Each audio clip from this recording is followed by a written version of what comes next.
በዓለማችን ላይ ከአሜሪካዋ የቴክሳስ ግዛት በሶስት እጥፍ የምትሰፋ ወይም ደግሞ እንደ ሳውዲ አረቢያ እና ፈረንሳይ ያሉ ግዙፍ ሀገራትን የምታስከነዳ አንድ እጅግ አስገራሚ ምድር አለች። ነገር ግን የሚያስገርመው ይህች ሰፊና ግዙፍ ሀገር መላው የህዝብ ቁጥሯ ከአንድ ትንሽ ከተማ ክፍለ ከተማ ህዝብ የሚበልጥ አይደለም። በጠቅላላው ምድሪቱ ላይ የሚኖሩ ሰዎች ከ56000 የማይበልጡ ሰዎች ብቻ ናቸው። ይህንን ያህል ግዙፍ ቦታ ይዞ ለምን ትንሽ ዜጎች ብቻ ማለቱ አይቀርም። ይባስ ብሎ ደግሞ በዚህ ግዙፍ ሀገር ውስጥ ከተማን ከከተማ የሚያገናኝ አንድን ሰፈር ከሌላው ሰፈር የሚያስተሳስር አንድም አውራ ጎዳና፣ የመኪና መንገድ ወይም የባቡር መስመር ፈጽሞ የላትም። ይህን ስትሰሙ መቼም ቀልድ ሊመስላችሁ ይችላል። ሰዎች ከአንድ ቦታ ወደ ሌላ ቦታ ለመንቀሳቀስ ወይ በአየር ላይ በአውሮፕላን ወይ በባህር ላይ በጀልባ ወይ ደግሞ በበረዶ ላይ በውሻ የሚሳቡ ሽርትቴዎችን በመጠቀም ነው የሚንቀሳቀሱት። መቼም በዚህ ዘመን እንዲህ አይነት ሀገር ይኖራል እንዴ የሚል ጥያቄ እንደጫረባችሁ ገምታለሁ። ይህች ምስጢራዊት ምድር በዓለም ካርታ ላይ ካሉ እጅግ በጣም አስገራሚ የከፋ ተቃርኖ የበዛባት ስፍራ በመሆኗ ትታወቃለች። ስሟ በቀጥታ ሲተረጎም ለምለምና አረንጓዴ ሀገር የሚል ትርጉም ቢኖረውም መላው አካሏ ግን ለዘመናት በደነደነ እስከ 3 ኪሎ ሜትር በሚደርስ ውፍረት ባለው ግዙፍ ነጭ የበረዶ ክምችት የተሸፈነ ነው። ስምና ተግባር ለየቅል ማለት ይሄን ነው። ዛሬ ከዓለም ተገልላ ስለምትኖረው በሀያላን ሀገራት ክፉኛ አይነ ስለተጣለባትና ከተከመረው በረዶ ስር እጅግ አስደንጋጭ ምስጢራትን ደብቃ ስላቆየችው ስለዚህች ድንቅ ምድር ስለ ግሪንላንድ ያልተሰሙ ታሪኮችን በጥልቀት እንመለከታለን። በጽሞና ብትከታተሉን የምታባክኑት ጊዜ አይኖርም።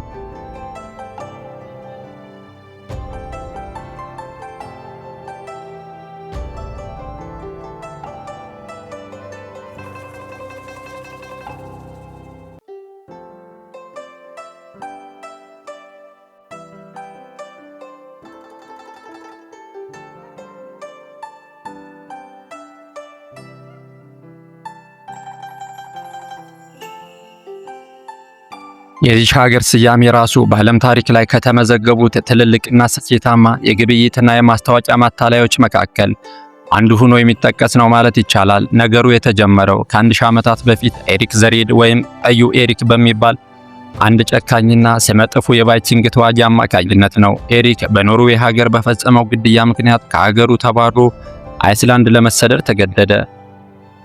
ከስህተቱ ያልተማረው ኤሪክ ታዲያ በአይስላንድም ሌላ ግድያ ፈጽሞ ለ3 ዓመታት በድጋሚ እንዲሰደድ ተፈረደበት። ሰውየው ግድያ የትርፍ ሰዓት ስራው ሳይሆን አይቀርም። በዚህ በስደቱ ዘመን በስተምዕራብ በኩል ወዳለችውና ማንም ወደማያውቃት በረዷማ ምድር ተጓዘ። የስደት ዘመኑ አልቆ ወደ አይስላንድ ሲመለስ ሌሎች ሰዎች አብረውት ተጉዘው አዲስ ሰፈራና ግዛት እንዲመሰርቱ ፈለገ። ነገር ግን ለሰዎቹ ቦታው በረዶ የተሞላውና ለኑሮ የማይመች ክምር በረዶ ነው ቢላቸው ማንም እንደማይከተለው ስላወቀ ቦታውን ለሰው ልጆች ምቹና ማራኪ ለማስመሰል ግሪንላንድ ወይም አረንጓዴ ምድር የሚል አታላይ ስም ነገራቸው። ይገርማል። የጥንት ዘመን ማርኬቲንግ ማለት ይህ አይደል እንዴ? ታዲያ ይህ ስም ሰዎቹን እጅግ ማረካቸው። ለምለም ምድር መስሏቸው በጉጉት መርከቦቻቸውን ጭነው ተከተሉት።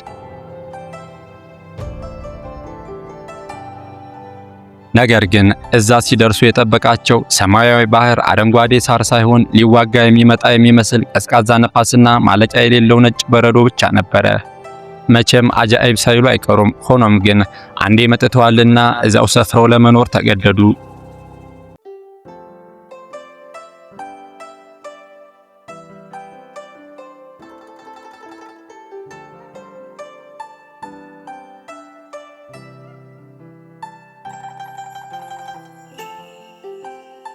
ይህች ሀገር ከአውስትራሊያ ቀጥላ በዓለማችን ላይ በቆዳ ስፋቷ ትልቋ ደሴት ተብላ የምትታወቅ ሲሆን አውስትራሊያ በጂኦግራፊው ዘርፍ እንደ አህጉር ስለምትቆጠር ግሪንላንድ በዓለም ላይ ትልቁ ደሴት የሚለው ዘውድ በብቸኝነት ለመድፋት የቻለች ሀገር ናት። ነገር ግን ይህንን የሚያህል ግዙፍ ምድር ይዛ ዋና ከተማዋ ኑክ የዓለማችን ትንሿ ከተማ ተብላ ትጠራለች። በመላው ዋና ከተማ ውስጥ የሚኖሩ ህዝብ ከ19000 የሚበልጥ አይደለም። ይህ ማለት አዲስ አበባ የአንድ ቀበሌ ህዝብ የሚያንስ ወይም እኩል ቢሆን ማለት ነው።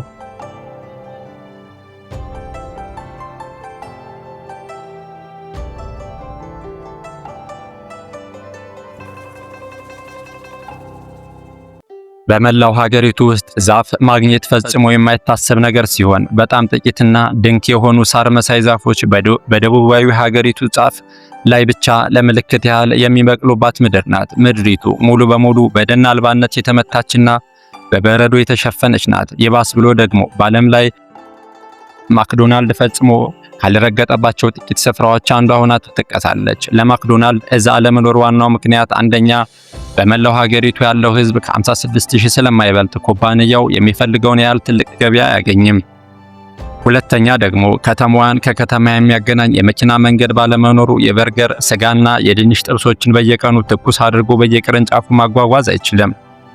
ወጪውም የማይታሰብ ነገር ነው። በዚህ የሎጂስቲክስና የሕዝብ ማነስ ፈተና ምክንያት በዓለም ላይ በዋናነት በአውሮፓ ከ40,000 በላይ ቅርንጫፎች ያሉት ማክዶናልድ ግሪንላንድን ፈጽሞ አያውቃትም።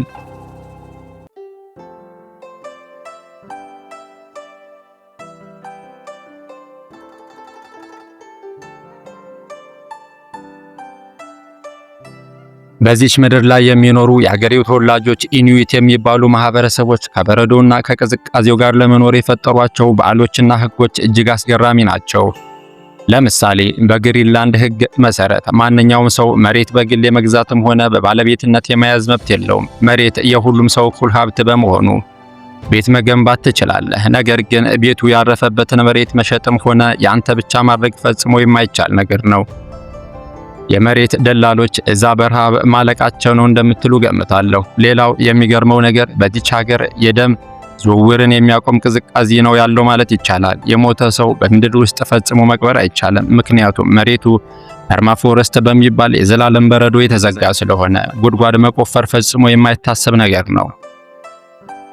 ስለዚህ በባህላቸው መሰረት የሞቱ ሰዎች በድንጋይ ክምችቶች ውስጥ በጥንቃቄ በመሸፈን በተራሮች ላይ ያስቀምጧቸዋል። የዱር እንስሳት እንዳይነኳቸው በከባድ ድንጋዮች ይከቧቸዋል። ቅዝቃዜው ደግሞ አስከሬኖቹ ሳይበሰብሱ ለዘመናት እንደነበሩ እንዲቆዩ ያደርጋቸዋል።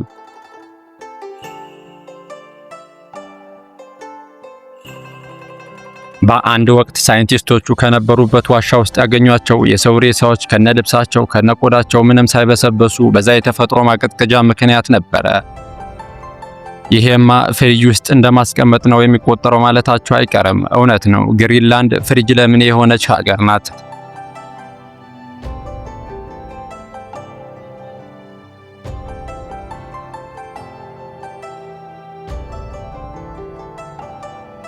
ከዚህ አስቸጋሪ ተፈጥሮ ጋር እየታገሉ ግን አዝናኝ ስፖርቶችን መጫወት አይረሱም። ለምሳሌ በሀገሪቱ ውስጥ ጎልፍ መጫወት በጣም የተለመደ ተወዳጅ ነገር ነው።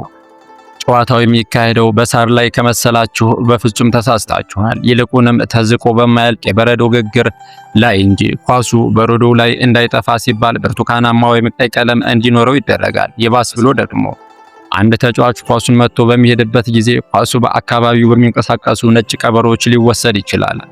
በሕጉ መሰረት ተጫዋቾቹ ምንም አይነት ቅጣት ሳይደረግባቸው ሌላ ኳስ ተክተው እንዲጫወቱ ይፈቀድላቸዋል። በግሪንላንድ ቀበሮቹም የጨዋታው ዳኛ ሳይሆኑ አይቀሩም።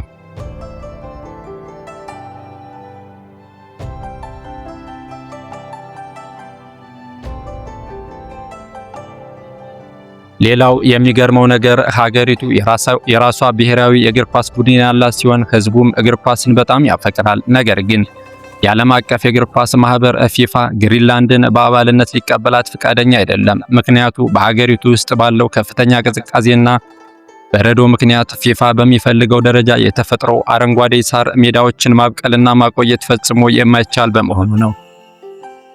በዚህ የተፈጥሮ እገዳ ምክንያት የሀገሪቱ ስፖርተኞች በዓለም መድረክ ላይ ተወዳጁን የእግር ኳስ መጫወት አይችሉም። ነገር ግን ይሄ ተፈጥሮ በበጋ ወቅት ሌላ አስደናቂ ክስተት ያሳያቸዋል።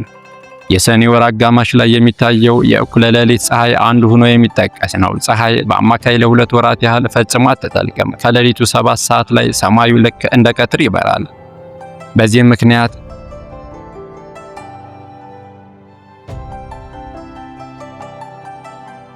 ምክንያት የሀገሬው ሰዎች የምኝታ ሰዓት የሚባል ነገር ፈጽሞ የላቸውም። ግሪንላንዳውያን ከሌሊቱ 8 ሰዓት ላይ በፀሐይ ብርሃን እግር ኳስ ሲጫወቱ ማየት የተለመደ ነው። መቼም የበረዶ መፈጠሪያ በምትመስለው ግሪንላንድ ፀሐይን የመሰለ ውድ የተፈጥሮ ስጦታ ሲያገኙ በዛ ወቅት እንቅልፍ የሚባል ነገር የለም ብሎ ማሰብ ይቻላል። በአንጻሩ ደግሞ በክረምት ወቅት ለወራት ያህል ሙሉ በሙሉ ጨለማ የሚሆን ሲሆን ያኔ ደግሞ ሰማዩ ላይ አውሮራ ቦሪያሊስ የሚባለው አረንጓዴና ቀይ የሰማይ ላይ መብራት ሲጨፍር ያዩታል። ይህም ለዓይንም የማድረግ አስደናቂ እይታን ይፈጥራል። ያን ውብ ተፈጥሮ በአትኩሮት ለተመለከተ በዛ የጨለማ ወቅት የሚያበሩ ከዋክብቶች ከየአቅጣጫው ሲወነጨፉ መመልከት ሰማዩ ራሱ በነፃ ሲኔማ የሚያሳይ ሊመስልዎት ይችላል።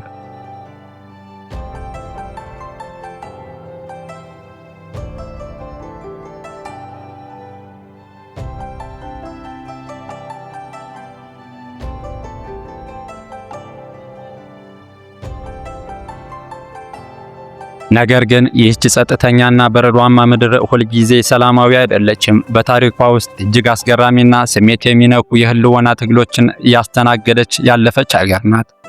በ14ኛውና በ15ኛው ክፍለ ዘመን አካባቢ በግሪንላንድ የሰፈሩት እነዛ ጠንካራ የቫይኪንግ ማህበረሰቦች በአስገራሚ ሁኔታ ድንገት ከምድረ ገጽ ጠፉ።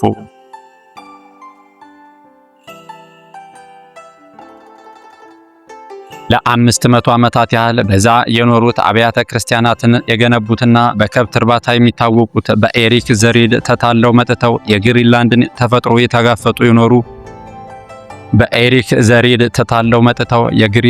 ተፈጥሮ እየተጋፈጡ የኖሩ ጠንካራዎቹ የቫይኪንጎች የት እንደገቡ ትልቅ የታሪክ እንቆቅልሽ ሆኖ የቆየ ጉዳይ ነበረ።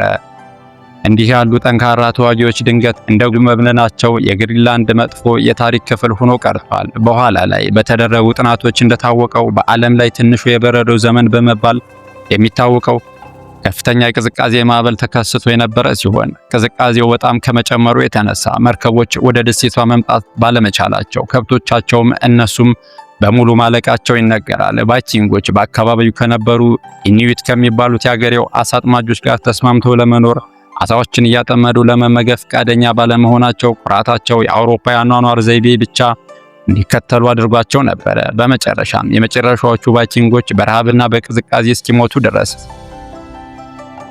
አንዳቸው በአንዳቸው ላይ የጨከኑ ሕይወታቸው እንዲያልፍ አደረጉ። የኢኒዩት ተወላጆች ግን ተፈጥሮን በመላመዳቸው ከአሳ ነባሪ ቆዳ ላይ ቫይታሚን ሲ እያገኙ በበረዶ ቤት ወይም ኢግሉ ውስጥ እየኖሩ በረዶውን አሸነፈው በሕይወት በመቀጠል ታሪኩን የራሳቸው አድርገውታል።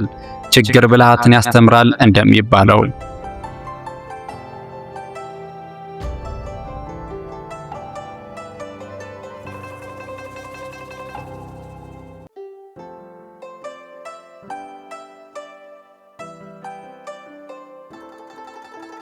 ሁለተኛው የዓለም ጦርነት ሲፈነዳ ደግሞ ግሪንላንድ ድንገት የዓለም የስትራቴጂክ ማዕከል ሆና ተገኘች። ዴንማርክ በናዚ ጀርመን ስትወረር የአሜሪካ ጦር ግሪንላንድን በጀርመን እጅ እንዳትወድቅ ጥበቃ ማድረግ ጀመረ።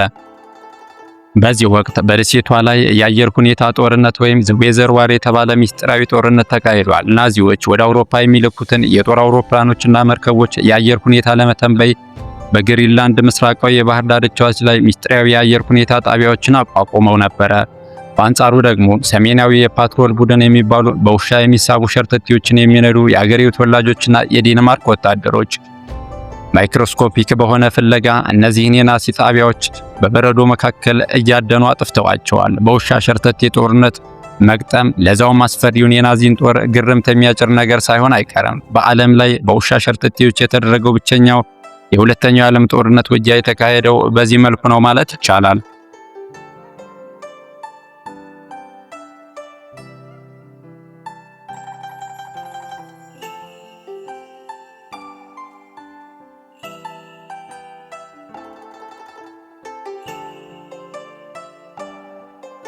ከዓለም ጦርነት በኋላም ግሪንላንድ ሌላ ትልቅ ወታደራዊ ፈተና አስተናግዳለች። ይህም ፕሮጀክት አይስዋርም ይባላል። በቀዝቃዛው ጦርነት ወቅት ማለትም በራሺያ እና በአሜሪካ መካከል በሚደረገው ማለት ነው። አሜሪካ በግሪንላንድ በረዶ ስር ካምፕ ሴንቸሪ የሚባል ምስጢራዊ ከተማ ገንብታ ነበረ። ይቺ ከተማ በኒኩሌር ኃይል የምትሰራ ስትሆን በበረዶ ውስጥ የተቀረጹ የባቡር መስመሮችን፣ ሆስፒታሎችንና የመኖሪያ ክፍሎችን ይዛለች።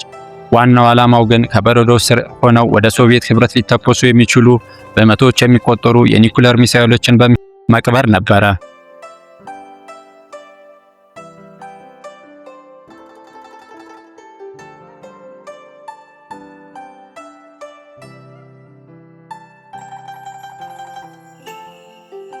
እቅዱ እጅግ ሰይጣናዊ ነበርና ተፈጥሮ ከአሜሪካ ሳይንቲስቶች በላይ ጠንካራ ሆና ተገኘች። የበረዶው ግግር በየዓመቱ በሚያስገርም ፍጥነት እየተንቀሳቀሰ ዋሻዎቹን በመድፈንና በማፍረሱ በመጨረሻም አሜሪካውያን ፕሮጀክቱን ትተው ለመውጣት የተገደዱ ሲሆን በረዶውም ያንን ሁሉ ቴክኖሎጂ ውጦት እንደቀረ ይነገራል።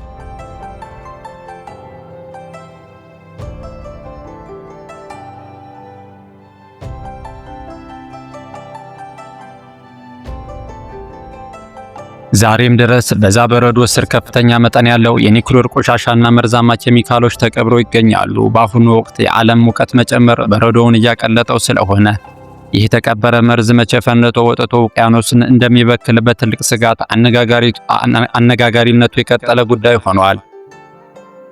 ሳይንቲስቶቹ እንደሚናገሩት የዚች ሀገር የበረዶ ግግር ሙሉ በሙሉ ቢቀልጥ የዓለማችን የባህር ወለል ደረጃ በአስደናቂ ሁኔታ እስከ 7 ሜትር ድረስ ከፍ የሚል ይሆናል። ይህ ማለት እንደ ኒውዮርክ፣ ለንደን ወይም ቶኪዮ ያሉ የዓለማችን ታላላቅ የባህር ዳርቻ ከተሞችን ሙሉ በሙሉ በውሃ ስር ሰጥመው ይጠፋሉ ማለት ነው። ይህም ሳይንስ ግሪንላንድን ለዓለም አቀፍ የአየር ንብረት ትልቁ የቅድመ ማስጠንቀቂያ ደወል ያደርጋታል።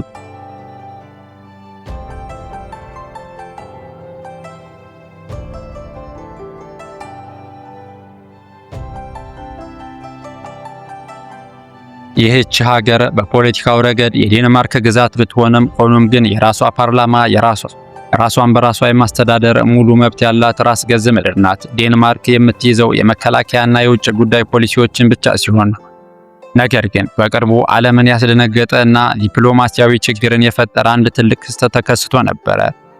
ያሰቡትን ከመናገር ወደ ኋላ የማይሉት የአሜሪካው ፕሬዝዳንት ዶናልድ ትራምፕ ግሪንላንድን ከዴንማርክ መንግስት በገንዘብ ለመግዛት ፍላጎት እንዳላቸውና ለዚህም ጥናት እንዲደረግ ትዕዛዝ መስጠታቸው በይፋ ተናግረው የዓለም ሕዝብ ግርምት ውስጥ መክተታቸው ነበረ። እንዲያውም አንዳንዶቹ ትራምፕ ግሪንላንድን የዩናይትድ ስቴትስ 51ኛ ግዛት ሊያደርጋት ነው በማለት ዜናዎችን አሰራጭተው ነበረ። የባስ ብሎ ደግሞ ፕላን ኤ ካልተሳካ ወይም ትራምፕ ግሪንላንድን ለመግዛት ብቻ ያቀረቡት እቅድ ካልተሳካ ደሴቷን ሙሉ በሙሉ በጦር ሰራዊት ወርሮ ለመያዝ ጭምር ሐሳብ አቅርበው እንደነበረ በኋላ ላይ የወጡ መረጃዎች ያሳያሉ።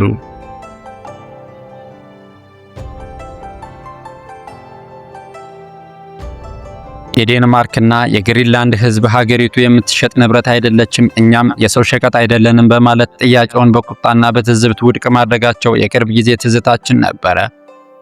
ታዲያ ዶናልድ ትራምፕ ሆኑ ሌሎች ዓለም ሀያላን ሀገራት ወደዚህ በረዷማ ደሴት የሚሮጡበትና በቢሊዮን የሚቆጠር ዶላር አውጥተው ለመግዛት የሚፈልጉበት ምስጢር ተራ የአባዶች ጨዋታ አልነበረም። ምክንያቱ ቀላል አይደለም።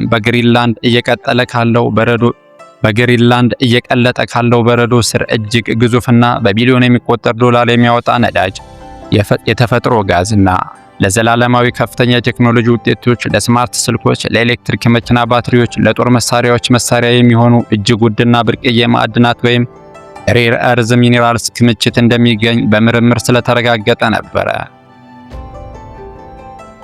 በአጭሩ ግሪንላንድ የወደፊት የዓለማችን የሀብት ቁንጮ የመሆን ትልቅ አቅም ያላት ሀገር ናት። የበረዶው መቅለጥ ተዝቆ የማያልቅ ሀብት በር መክፈቱ የማይቀር ነገር ሆኗል።